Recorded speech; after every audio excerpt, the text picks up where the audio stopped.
They don't give a damn about your birth experience. Yeah. I walk up my stairs and my water breaks.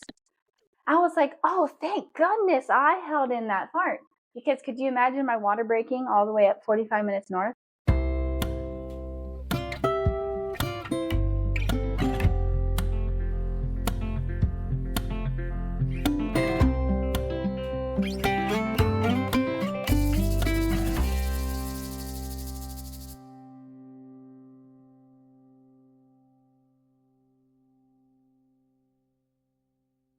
My name is Gretchen. I am 28 years old.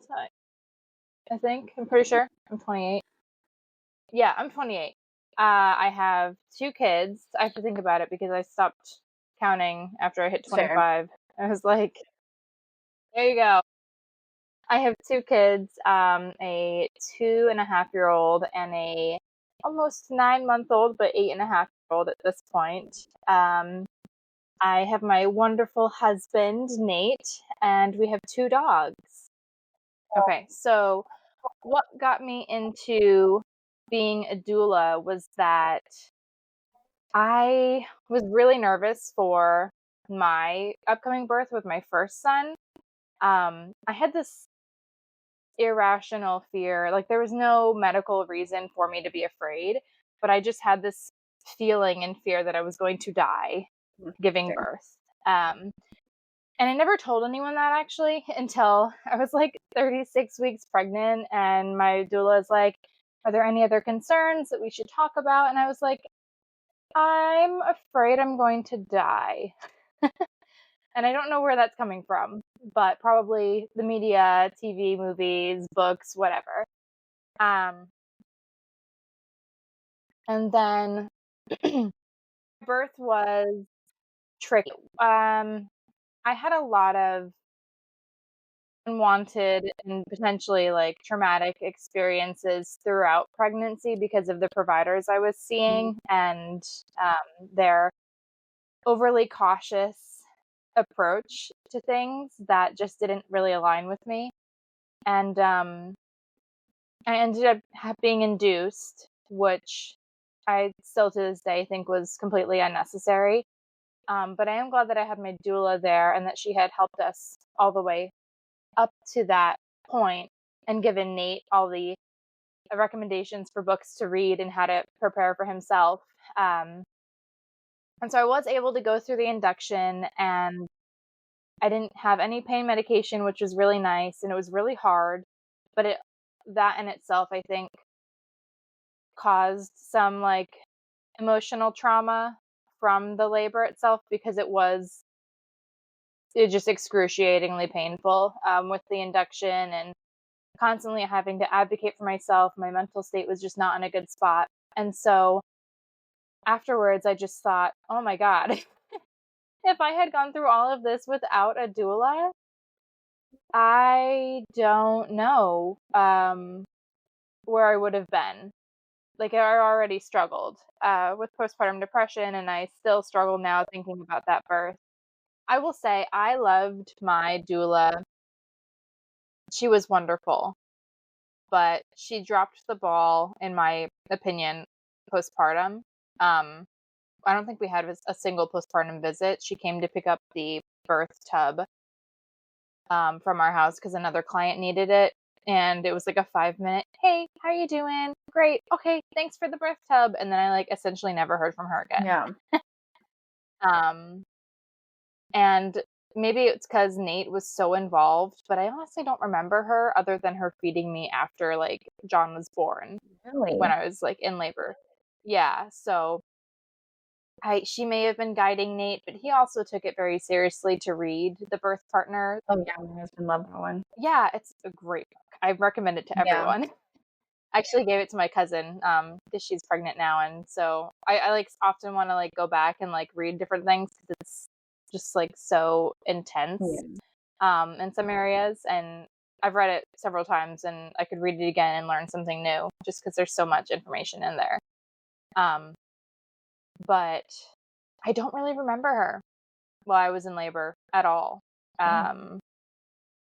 So I'm sure she did something, I'm sure she was helpful in some way, but I don't remember it. And I was actually in the middle of getting my marriage and family therapy, my master's degree in marriage and family therapy. And I just thought there's a lot of support needed for, moms, pregnant moms, postpartum moms.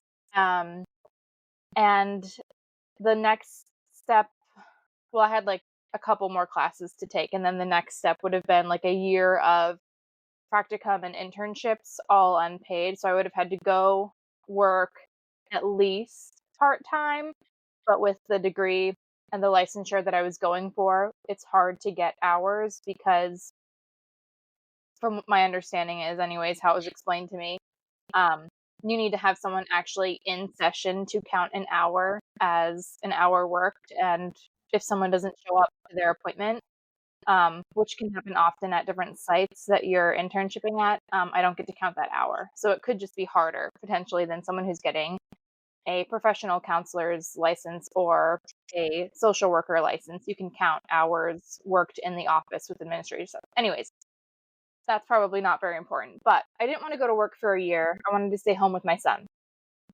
So I thought, how can I utilize all of this education that I've gained up until this point? I really want to support people. I love supporting mental health. And I looked into doula. And so that was in fall of 2022. I signed up for all my trainings and just started reading and learning as much as I possibly could. And that's how I ended up becoming a doula. I hadn't attended a birth or wanted to like support someone through their birth, and then just fall in love with it and then go into trainings to become a doula. I really just needed to pivot my career path at that point, because I wanted to be able to stay home. And I ended up falling in love with everything about being a doula. And my goal initially was to be a postpartum doula, knowing that I wanted to stay home and be able to schedule my hours and just the kind of life that we needed to have with Nate being active duty. And then I attended a birth and I loved it. And now I'm kind of just still going between birth and postpartum, trying to figure out if I can marry the two right now at this point in our life, or if I want to stick to one or the other. I definitely think that once the boys are older, I also want to transition into that more postpartum role. Like right now, it's just not in my season for postpartum because I really, really love that. Like, I really love the fact that you get to support a woman during her labor, but then like it's hard for me to make the disconnect as a birth doula to like stop talking to them at a certain point. Like, I don't want to leave them alone. I love them now. You know what I mean? Yeah.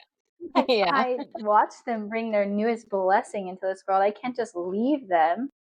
I'm still checking in on, but I do think that at some point I will also make the transition from like birth doula. Exactly what you said. It's nice to be able to like schedule your hours as a postpartum doula. You don't get to do that as a birth doula. You're on call as a birth doula. Like you know. Yeah. And that's, I think, what I struggle with right now with Nate going back out to sea, and us moving probably to Hawaii. Like, I'm not going to have someone there that I trust to leave my children with for 1 or 2 or 3 days. And it really hurts my soul, not being able to support a mom to the end, all the way through her birth. So I feel like I'm going to have to transition to postpartum support, and that might not look like traditional postpartum doulaing. It might look more like a virtual postpartum or parenting coaching, and education on how to prepare for the postpartum period. Especially with your degree though, and just your experience, you'll definitely be great at that. Yeah. So having switched to a master's in developmental psychology and not having to work for a year unpaid just to graduate, I do have like a whole you know, another area that I can pull from that will help really let me focus on postpartum, I think, confidently. I believe in you. Support parents through that page. You're Thanks. So what about you? Let's talk about you. Okay, if I have to. No, I'm just kidding. So my name is Bridgette. I am 26 years old. I also have 2 baby boys. My oldest is 2 years old. He was born in December, so he's almost 2.5, but not yet. And then my youngest is 8 months. Fun fact for all of the people that are obviously going to listen to our podcast. Gretchen and I's babies are, how far apart are they? Mine's on the 2nd. 3 days, because Charlie is on the 5th. We were pregnant together, and our babies are only 3 days apart. So we got to be best friends throughout pregnancy. What got me into being a doula? So when I was pregnant with my first, it's funny that you mentioned that you thought you were going to die in childbirth, because I also thought I was going to die in childbirth. I thought about all the worst case scenarios that could happen. And so there's a little bit of research. I used Mama Natural's childbirth class, actually, and reached out to somebody as a doula. So I had the doula, and then she came and did 2 prenatal appointments with me. It was really just one that was virtual. It was pretty much just like, yeah, this is gonna suck. That was it. And then the second appointment, she came in, had me lay on my couch, and that was about it. There was no like laboring position. She showed me her bag of tools, and then that was it. And then so my baby's due date was 12/27, so right around Christmas, and I made this pretty clear at the beginning of like, hey, I know it's Christmas, so if that doesn't work, that's okay. She said, no, we don't really celebrate Christmas anyway, so it'll be all right. Well, then a week before baby was due, her child came down with like a fever. And so she didn't want to get baby sick or whatever. Well, I went into labor on Christmas Eve, and I told her, how are you feeling? Or I asked her, how are you feeling? How's baby feeling? She said, oh, we're all doing good. Do you want me to come in? And I said, well, if y'all are okay, then yeah, I would love some support at some point, She goes, well, I just don't want to get baby sick, so if that's all right with you, I'm not going to come. And I was like, oh, okay. So I labored for 46 hours, did not sleep for 30 of them. So I was exhausted. And then I got the epidural 6 hours before I delivered. But there were so many different things in my labor that if my doula had shown up, first off, I would have refused that they broke my water bag, because I was progressing and I was doing good. I was probably really, really stressed out, and I hadn't slept. I hadn't drank. If somebody had told me, like, this is time for you to labor down, like, let's just relax, let's just get a little sleep, let your body progress, I'm pretty sure I could have gone the whole way, because the tricky thing, though, was that he was posterior. So I was getting all the back labor. I was not getting, I was getting all the fun. Yeah. And that hurt, but I didn't understand why I was getting all of the pain. I also didn't. Yeah, you didn't have someone to like whisper in your ear, like, this is normal. Exactly. This is supposed to be happening. Just like breathe through it. Just imagine your baby turning, descending. You didn't have anyone to really like guide you through and remind you that like, yeah. Well, I mean, of course, no, except but for Danny. my sweet husband, he was, I forgot to mention, I'm also married. My husband is also active duty. But he was with me for the birth, and the only thing we knew how to do was like counter pressure. I was like, I don't know what to do, just push, So he's like holding my hips, and every time I had a contraction, he's like just squeezing and squeezing. I'm in the room, the hips naked, okay, because I was feeling ferocious throughout my labor. Mm-hmm. I was naked, okay. I didn't care who walked in. I was butt out. So my sweet husband is sitting there just holding it, pushing it, whatever. He was like, I really have to go to the bathroom. And I said, you are not leaving my side. Push. Should have got a catheter. Shut up. Yeah. Forgot where I was going with that one. Oh, so that's what got me into being a doula. The fact that mine didn't show up, and I would have loved to have had somebody just to like whisper in my ear, like, hey, you're doing okay. Like, you're actually doing everything you're supposed to. Baby's just moving. Every contraction has a purpose. So after my friend actually got pregnant. And when she got pregnant, I was like, well, I have been thinking about doing doula work. Like, what if I got my doula? Would you let me be yours? And she goes, absolutely. And I fell in love. That was it. That's it for me. As soon as I got to help her bring her sweet baby into the world, first off, I was crying the whole time because I cannot not cry. Yeah. Now here I am. And I love it when I birth all the babies. Yeah, it's such a high attending a birth and when baby is born. I had this one family and I will never forget the reaction. Time just slowed down when their baby was born and she brought her beautiful little girl up to her arms and they didn't even like look at each other. He just like dad embraced mom and they both just like fell to their knees in tears and just were like, he was like, look at how beautiful she is. Oh my goodness. They are like the epitome of just in love, just like a couple so beautifully in love. I can't even describe the love in that room the second like baby was born and she had her in her arms. I cried, absolutely cried like a baby. I'm like sitting there trying to get pictures for them and I like can't see past my own tears. Taking blurry pictures. Like, I'm sorry. But it was just to be able to witness that is such an honor. And it's so crazy. I get goosebumps. Crazy because like that was us too, you know, like we gave birth and our reaction with our partner was what the nurses got to see. And like, I do agree. That is probably one of my favorites. Not even just a sweet newborn, but watching the families fall in love. Yeah.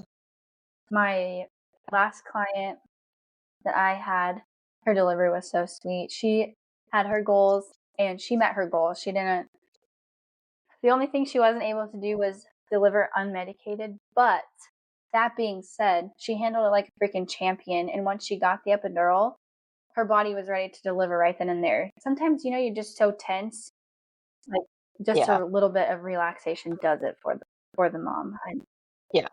Obviously our goal is to do natural and blah, blah, blah, but healthy baby, healthy mom. So, but hers was so sweet. Her mom was in the room too.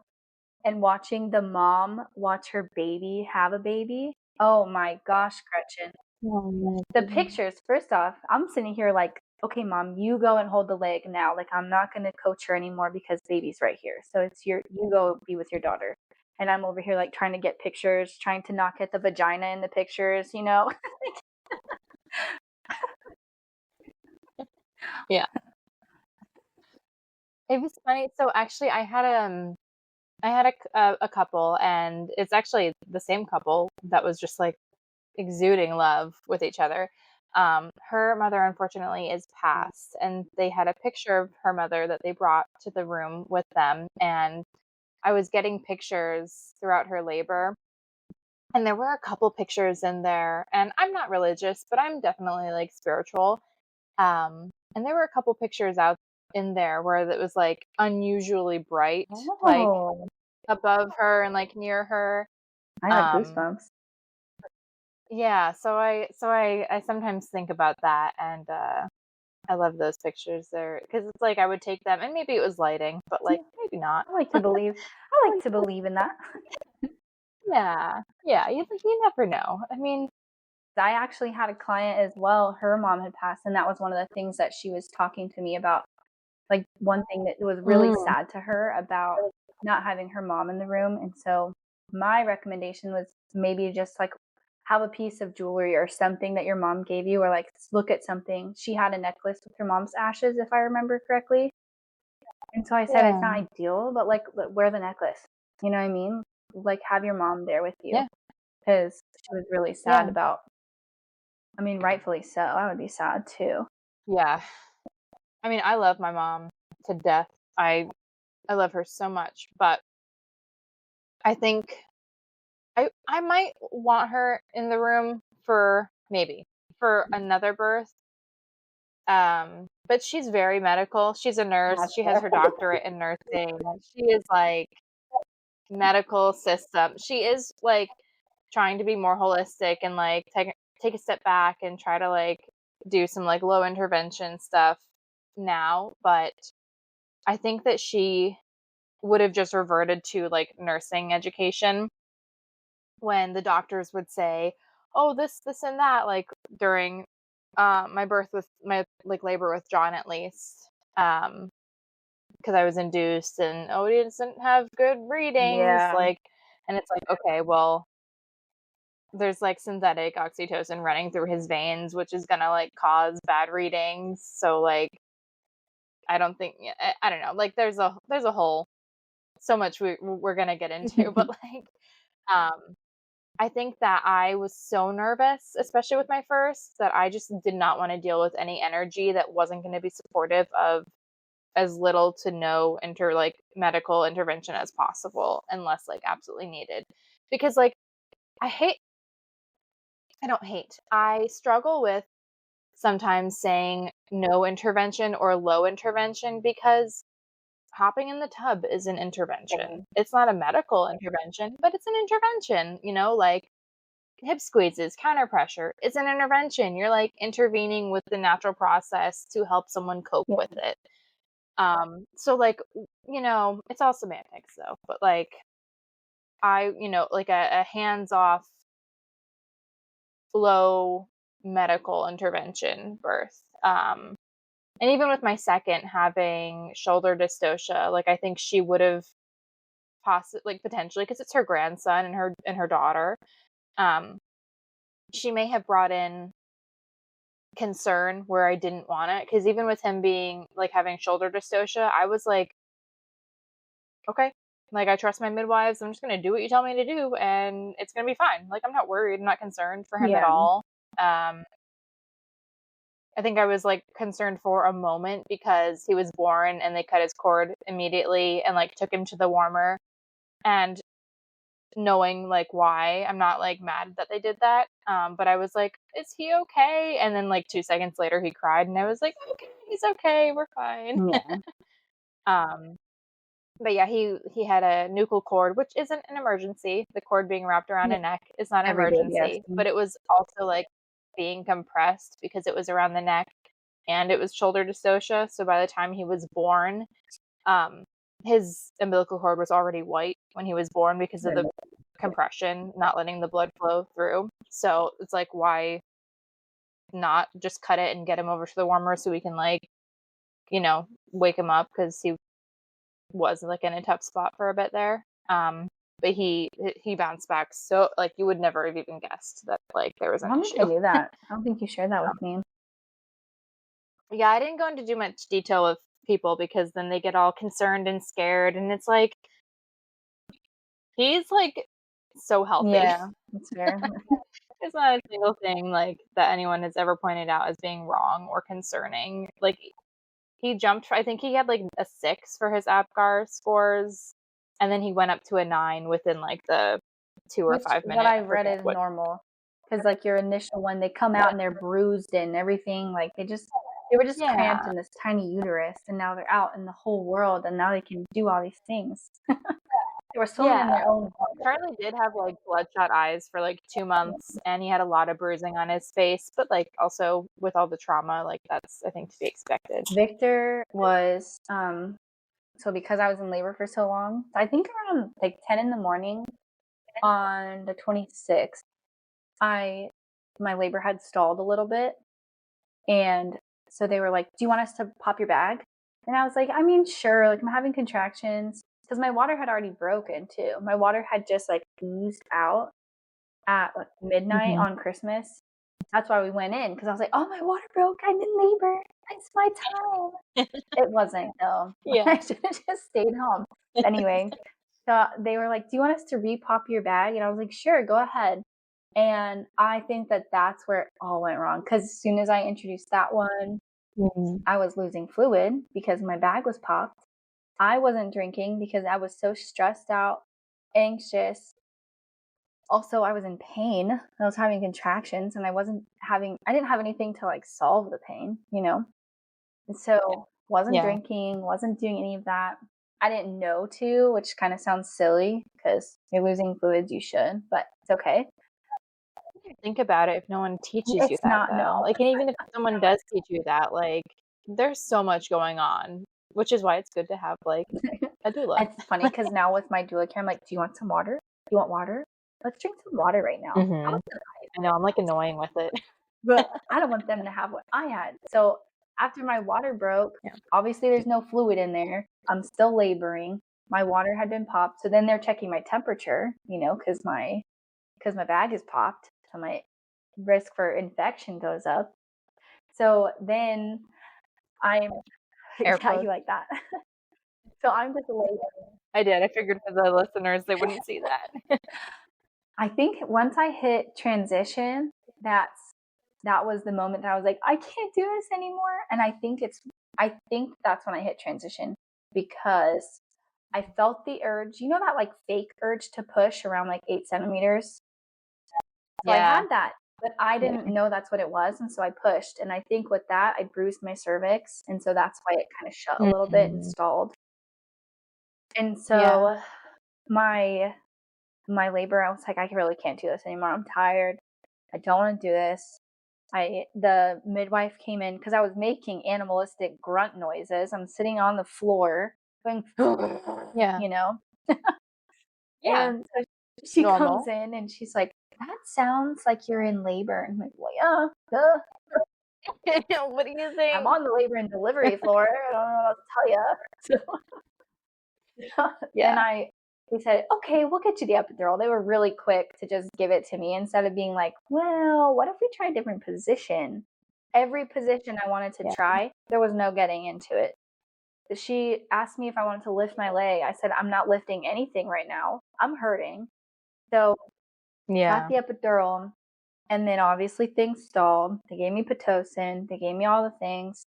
And whatever position he was in, he was laying on his cord. And so every time I had a contraction, his heart rate stopped. And so they had to come in and shake me and shake him. And so I didn't sleep at all after my epidural was in. I think I got maybe a 30-minute nap, like the post-epidural 30-minute nap. And then after that, nothing. I didn't sleep at all until the next day. And they kept shaking me. And then she goes, you know what? We need to try to push with this next contraction. They didn't even check me. They were just like, yeah, you need to push with your next contraction. See if that does it. And his heart rate stayed up. So I pushed for 4 hours because that was the only way his heart rate stayed up.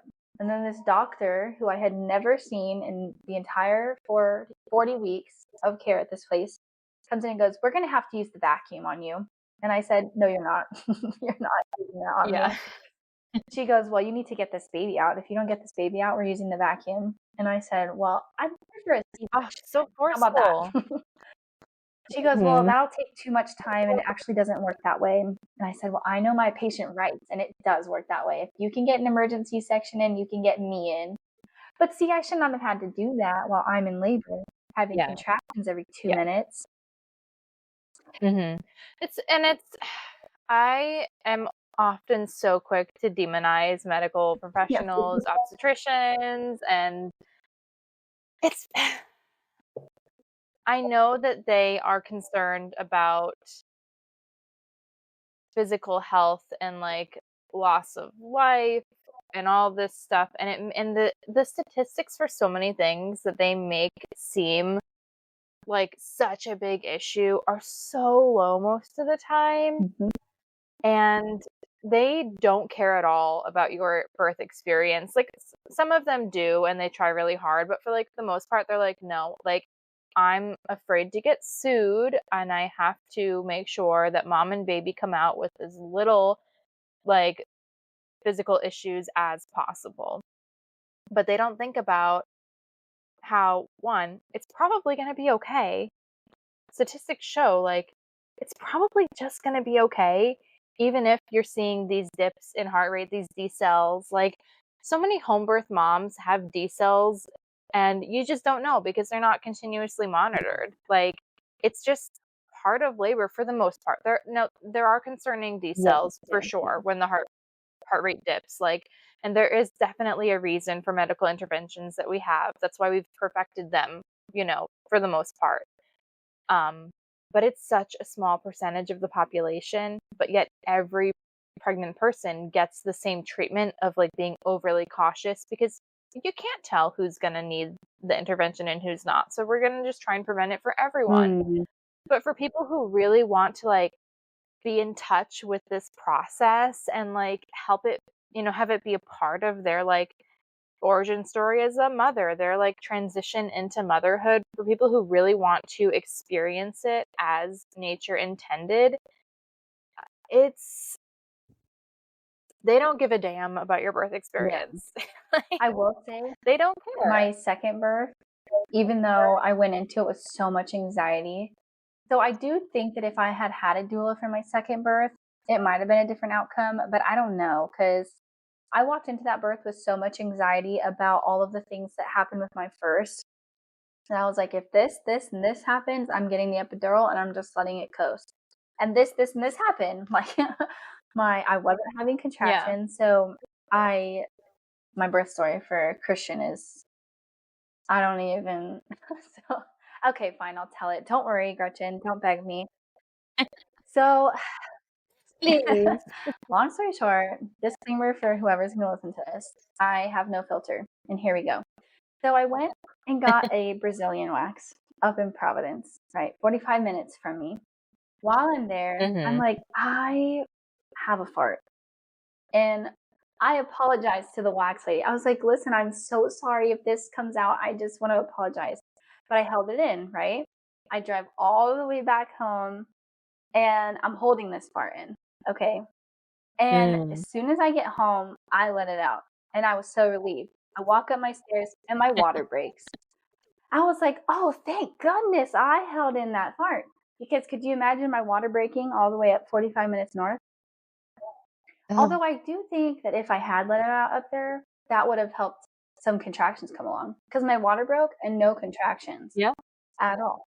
Yeah. Which was so. Yeah. Which is also normal sometimes, for lots of people. I did not think it was normal for me, though, because of my anxiety, right? With everything that went on with Victor's birth. So that happened. And then he was posterior again. I don't know what it is about my body, but my babies love to be sunny side up. And comfortable in there. Yes. And then I forgot what the other one was. I don't remember what my third reason was, but the two were good enough, I guess, for me. So I got in. My midwife was amazing, though. She was telling me, so I had two different offices. One was, Victor was born in Virginia when we were stationed there. And then Christian was born up here in Connecticut. My midwife, I called her and I said, listen, I'm anxious. I'm going to tell you, I'm nervous because of everything that went on with my first. And I had already told her all these things like leading up because she knows I'm a doula. And so I was just telling her everything just to get out there, right? So she goes, okay, relax, take a nap, take a shower, do something to boost your oxytocin, and just relax. Like, let's kickstart. There's no need for you to come in yet unless you want to come in. But if you don't want to come in, relax. Like, just do it. And I said, okay, I'm going to go to sleep. I'm going to take a shower. I'm going to try again at midnight. And then I woke up at midnight, still no contractions. And my anxiety was still high, so I called and I said, I'm just going to go in because I just need some peace of mind, and knowing that y'all can do everything right there. That's great. You know? So I would have been your doula. I knew I was like, I went into labor 3 days later, but like, trust me, I thought about asking you, but could you imagine both of us in labor at the same time? I'll be yours, you be mine. Well, you know what? They say like doctors and nurses are the worst patients. I think it's true for like every profession. Like doulas, not everyone, of course. Not every doctor, nurse, doula are like actually like bad patients, but like it's so true. It is. I'm a CNA. I'm the worst. I don't want to. I never call. Okay, and that's my toxic trait. Because as a CNA, I'm like, listen, call me. Okay, use your buzzer. or use your collar. But as a patient, I'm like, come on now. I don't want to bother them. Yeah. It's not that big of a deal. So once I got to the hospital, they started she actually didn't start Pitocin. She was like, okay, let's do some things, boost your oxytocin, right? So my midwife, I love her. She was great. Yeah. But they were tracking my contractions. They were irregular. She goes, okay, I'm going to check back in with you in a few hours. So I want you to sleep, try to get these going. But I'm not worried. So just relax. And I was like, great. I will not relax. Got it. So I napped and my contractions were nothing. Then I said, listen, I'm really nervous still. Can we just start some Pitocin? She goes, do you really want to start Pitocin? I said, I want to get my labor going. Like, I'm nervous right now. So she tried to talk me out of it, and I ignored her, and I said, no, I want to start Pitocin. So we started Pitocin, and obviously that just ramps up your contractions. So my contractions were going every 2 minutes, and they were so painful because Pitocin. And I tried spinning babies. My midwife came in and was like, you're doing great. I'm like, I don't feel like it. I don't feel like it at all. And she didn't want to check me. So then once I got the epidural, I don't even think she checked me after the epidural. She was like, you're going to trust your body on this. I believe in you. But whatever my first check was, like when I first got, I was only like 2 centimeters or something. It wasn't anything big. I got the epidural and I knocked out. I slept and then I woke up and I said, I actually think I woke up during transition. I woke up at one point and the epidural wore off on one side. So I was having a contraction every minute. And I was like, wow, this is really painful. This is great. Yeah. I love this. Yeah. But I didn't call, right? So then I finally called an hour later and they came in and they fixed me so that way whatever was going on, it stopped and I went back to sleep. I think I woke up like 2 hours later and I called the nurse the nurse came in and checked me actually, like just to see how I was doing, not to check my cervix, but just to check on me. And I said, I'm so sorry, but I think I pooped in the bed. And she goes, okay, I'll check. It's all right. If you did, like, no worries. She looked, there was nothing, right? And so she goes, let me get the midwife. So the midwife comes in and just, yep, that's the head. Ready to push. And then my sweet Christian came out. But my second birth was definitely redeeming for me. I'm being honest. I think that there were a few things that if I had done differently, like I should have just stayed at home. You know, I should have just drank water, done all that. At my 6-week appointment, I asked her, I was like, so would I have been okay if I had stayed home with my water broken? Would I have been okay? And she goes, yes, you would have been fine. But yeah, I feel you on that. Should have done this, should have done that. Because I also, like, being a doula, I start to feel contractions and I'm like, it's going on for like an hour or hour and a half and they are like intense, like not letting up. And TMI, but like Nate and I had just like been intimate. And so that's often how you can like start labor. Those prostaglandins, girl. Yep. The oxytocin, everything. And it just was not letting up. So I was like, we have an hour drive to go to the birth center because I did not want to have the same providers that I had here with John. I didn't want to go through. I think it would have been very traumatic to go through it because of all the stress they put me through my pregnancy, which is so unnecessary. Like getting second opinions and learning more. Like they were so overly cautious, and it just was so bad for me personally. But so I'm like, we have an hour drive. I am not having a car baby, like, because I have big babies, like both, you know, like John was 8 pounds 8 ounces, and Charlie was 8 pounds 9 ounces. So they're not like big babies, like actually like classified as big babies, but like they're big, like it, you know. And sure, I could have a car baby, and it probably would be fine. That'd be so gangster. I didn't want that. Yeah. I've seen videos of people having car babies, and I'm like, you are a goddess, like a true like just warrior. Get some That's puppy amazing. pads in a garbage bag and call it a day. Well, I kept puppy pads in my car for like the last 3 weeks of like my pregnancy. I was like, just in case my water breaks, I'm gonna just shove this under my butt. But where was I sorry. going? Oh, You went gosh. up to the Mom brain. No. You went up to the Oh, yes. So I should have also stayed home because we drove the hour. We got to the hospital, and I think that I handled the labor like really well because the nurse was like, "Are you in labor?" And I was like, put my hand up, and I was like, "Give me a minute." I was like, "Yes, yes, I am." like I think I just had practiced so much because my experience with John was so painful that I like blacked out for a couple hours because I just like I couldn't like cope. But I was adamant and so stubborn. I was not getting any pen medication. Actually, I wanted nitrous oxide, and they told me that it would be available. And I asked the week of my induction if it was available, and the midwife said yes. And then I got to the hospital, and my nurse was like, "We've been out of stock on the masks up here for months, and surgery won't give us any because like COVID had just kind of died down." So they're like, they still want the masks down there. They won't give us any for it. So I'm like, oh, great. Okay. So that was like my one pain medication that I was like, okay to take. Not available. Expectations not managed well. But so I get to the hospital and like everything slows down, but I'm still like having contractions. And then they come in with the whole like time to put your IV in. And I was like adamant my whole pregnancy, I am not getting an IV. Yep. And then the owner of my midwifery practice, who I do love, she's wonderful. She kind of talked me on the IV and like probably was really helpful to have with the shoulder dystocia, and like it seemed like there was a lot of blood, but who knows, maybe it was just the way that like everything came out, but like my legs were like there was a lot. So maybe the Pitocin was really helpful to like just start right away to like prevent any further bleeding. So maybe the IV was like helpful to have, but there are also like you can just inject IV or inject like Pitocin. You don't need the IV necessarily, but it does make it easier.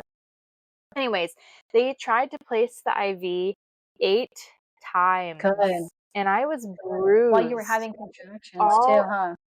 While I'm in labor. And then what do you know? My labor stops.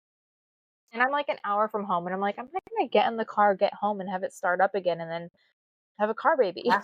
Like I was so set on the fear of having a car baby. And like, honestly, if he like was going to have shoulder dystocia no matter what happened, and I was in the car, like it probably would have been really, really bad.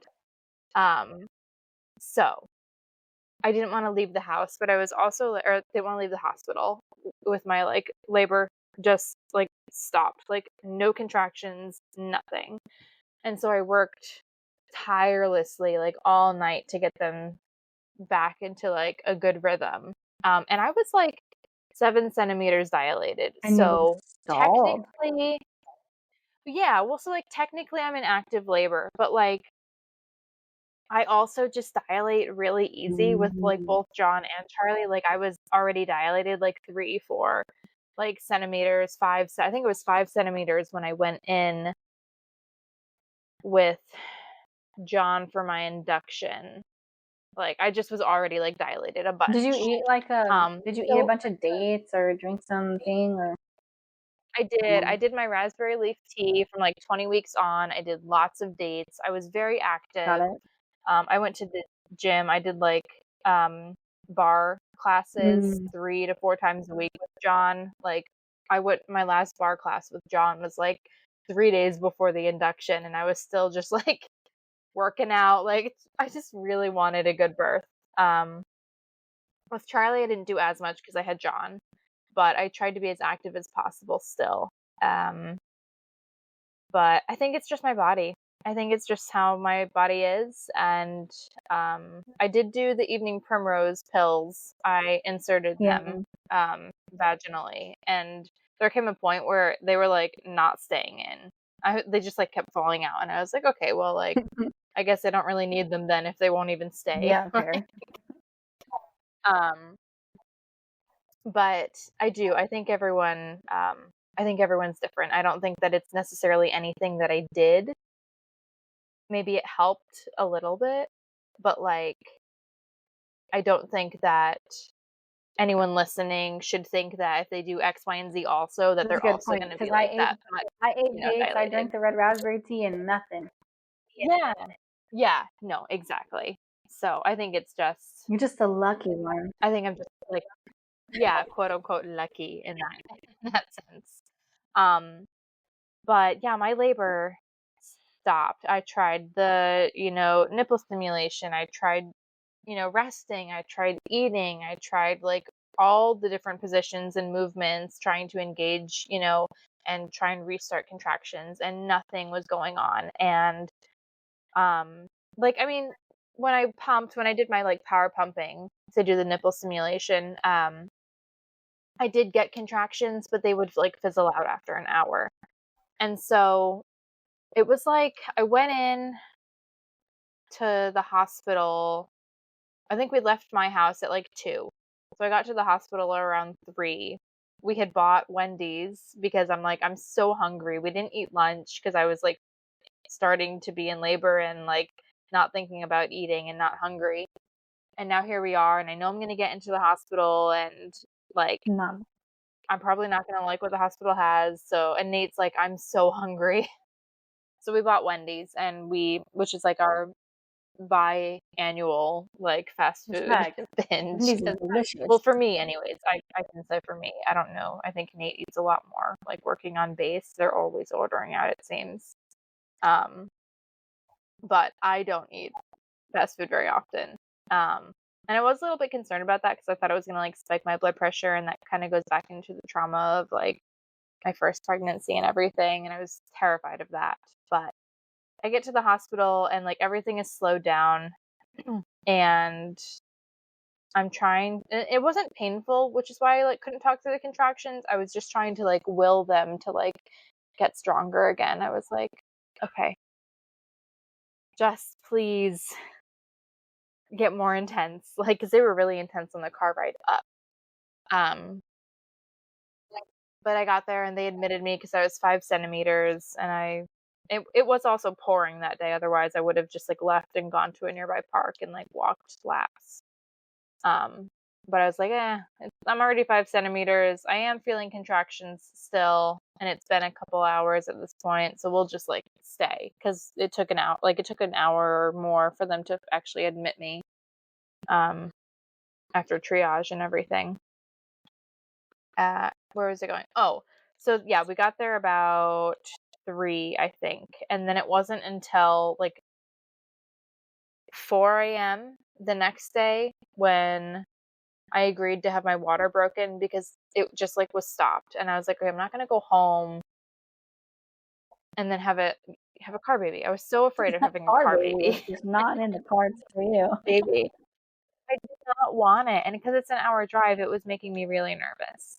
But my midwife offered it at like 10 or 11 previously, and I was like, no, I'm gonna just still try and work at it. I don't really want it. And then at 4, I was like, you know what? I've done everything. I'm already like at that point, I think I was 8 centimeters. I'm like, I'm not contracting, but I am 8 centimeters. So like, I could have a baby very, very quickly if we leave. And I did, because I got my water broken at 4, and like the car ride home, because the, infrastructure here, the roads are awful. And so it was so bumpy on the way there. On the way back, it could have broken my water just by how bumpy the car ride was, like in some areas, just because the roads were awful. And she broke my water, and Charlie was born 2 hours later. Yeah, so like, yeah, you were just waiting for that. Yeah, but if I hadn't gone in right away and just like actually let myself labor at home, I don't know. This is why I want to have a home birth for the next one. I just want to relax at home. I want to lay in bed, lay on the couch, watch a movie, like go into the like birth tub, like when it's, progressing more and more, and just like relax. I think my next one is it. Like, yeah. my next one, definitely it. going to be a home birth. Like I thought having like a birth center birth would like check that box for me, but it didn't. And I loved my midwives. I did. I loved the nurses. All the nurses I had were wonderful, but it's still a hospital. You know, the pain of them trying to get the IV in. Like even the anesthesiologist had to like, it took him 2 times to like actually get it placed, which is like, abnormal. But I still stand by. I know Pitocin. I didn't need the IV for anything else. And yes, who knows what would have happened. And maybe I needed the IV no matter what. That's what everyone likes to say. But I do think that that's a very fear-based mindset, because I worked in the ER and I know that if you come in and it's emergency, they can take care of emergencies pretty effectively and pretty quickly. Yeah. So, and I don't know why I didn't just keep reminding myself that, like, you worked in the emergency room. Probably because you were in labor and focused on. Yeah, I know. That's like when the doctor told me that she couldn't get the OR set up in time for me to go and have a C-section on to use vacuum. I was like, girl, I work in ICU. Like, such a lie. I know. Like, yeah, it is. It's fear-based. It is. And they can. absolutely. And how they do emergent ones. Well, and that's so many people say I had an emergency C-section, and this is not to say that anyone listening didn't actually have an emergency C-section, but there is a difference between emergency C-section and unplanned C-section. An emergency C-section is they are getting you open on the way to the OR, like a true emergency C-section. Like, they are wheeling you over and prepping everything, and your baby is out of you in like 5 minutes. Like, they are C-section is very fast. What is slow is closing you up and making sure that everything is stitched properly and everything's put back properly. Like, that there's no like concerns, nothing's left behind. But like, if you're waiting, if they say you need an emergency C-section and you're waiting for like an hour, it's not an emergency. It's not, like, because I did my doula training with 2 moms who had true emergency C-sections, and the trauma from that, of them remembering being wheeled down as they prepped their stomach, like, and starting to like cut them open, and then they're given medicine to help them like try and forget as much of it as possible and like knock them out as quickly as possible. But like, the trauma from a true emergency C-section is so intense. And I wish more people understood that there's so much more to an unplanned C-section than I think oftentimes what they're told. I think oftentimes it's just easier for providers to do a C-section than to actually, and again, it's not the provider or that they're being malicious. There's just not enough adequate staffing, or maybe a desire for that provider, or a knowledge even of that provider, because the medical system does not train doctors like they train midwives, and midwives who are more medically aligned aren't seeking out information that midwives who are more holistically and home birth aligned are. I feel bad for moms who have this trauma and they didn't realize that there were things they could have done to avoid it. And your birth story stays with you forever. They've done studies on this. Your birth story stays with you forever. It's crazy how it translates into so many different things too. Like, especially I read this quote somewhere, and it's on my doula website actually, but it's like, when you're delivering, I wish I had it verbatim. Something along the lines of like, when you deliver a child, you're not just birthing a baby, but you're birthing a mother as well. You're bringing her from her maiden self to her mother self. And that is like, just speaks volumes.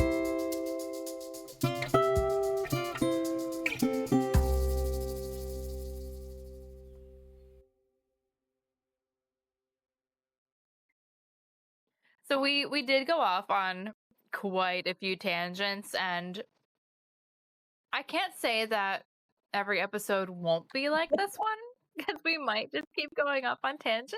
But I do hope that there is some value that is gained for the moms listening through these podcasts. I think we talked a lot about our birth story, and we have 4 birth stories between us. And we didn't go into depth, like, necessarily.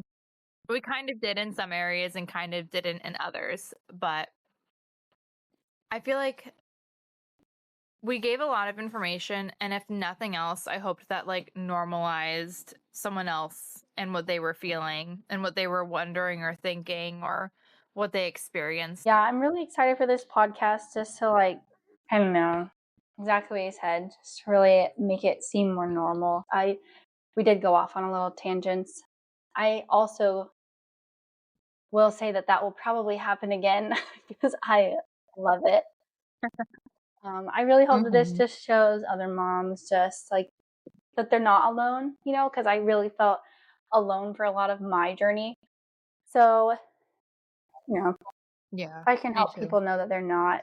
And then I don't say anything to judge others too. I don't judge anybody's journey throughout whatever their choice, because ultimately whatever they chose was best for them, you know? So yeah, I'm absolutely. just excited. Well, our goals here just to relatable, talk about things, be authentic. The other thing that I would really love from our podcast is that we start conversations about things.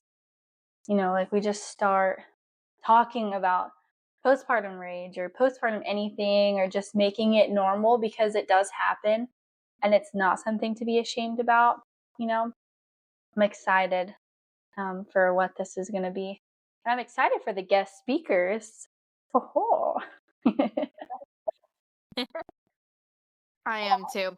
I will also note that, like, as a apology that anyone needs one, but we both, as we said, have 2 young boys. So, like, right now you might hear the glockenspiel.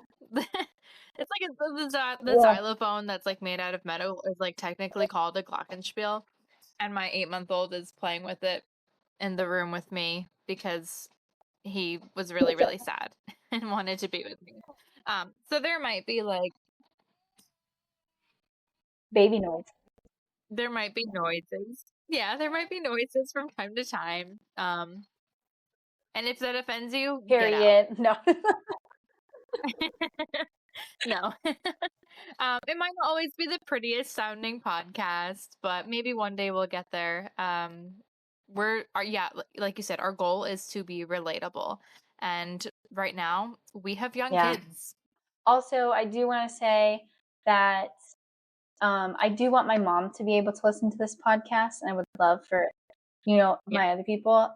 And so, that being said, we are going to say vagina. We are going to say cervix. We are going to say medically appropriate terms. And a cuss word might pop out of my mouth. And I'm sorry, but it is who I am. That is me. And we're going to talk about sex also, because how do you have babies? Sex. Yes. Anyway, don't get me off on that tangent.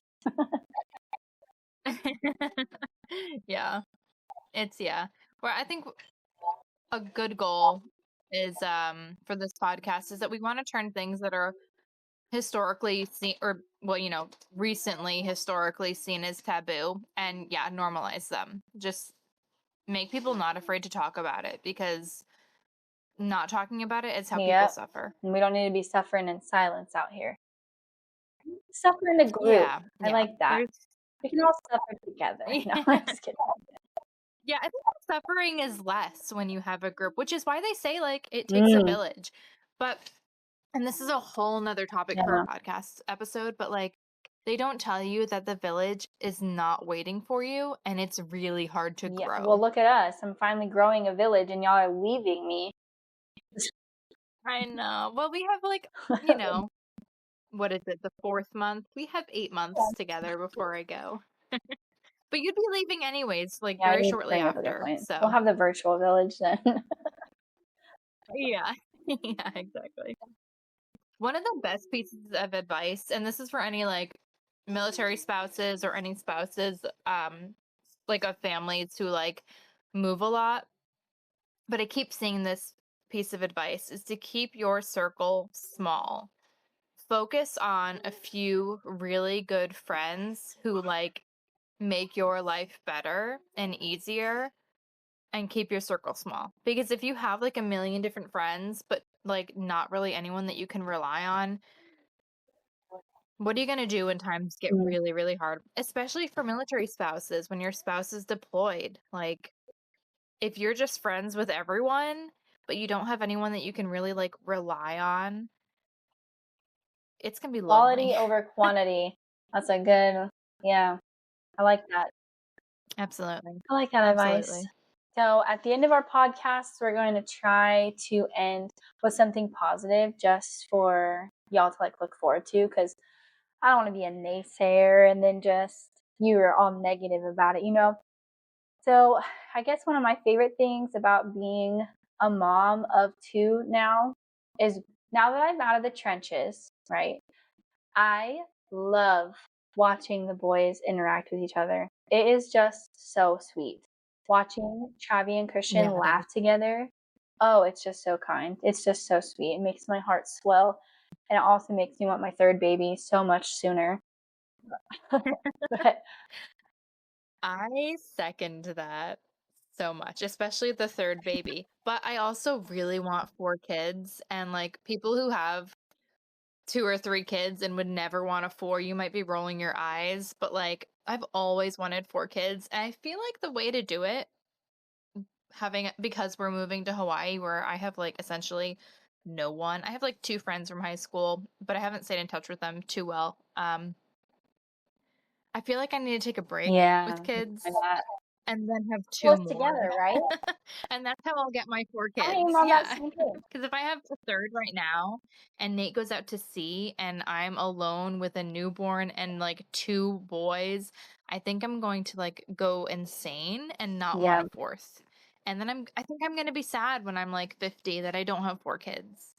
My husband So I think I'm going to take a break and then go My for husband 2 thinks more. we're only having 3, but don't worry. I'll have my 4. You'll just have to have Thank twins. you. Don't put that energy on me. No, I'm just kidding. I'm sorry.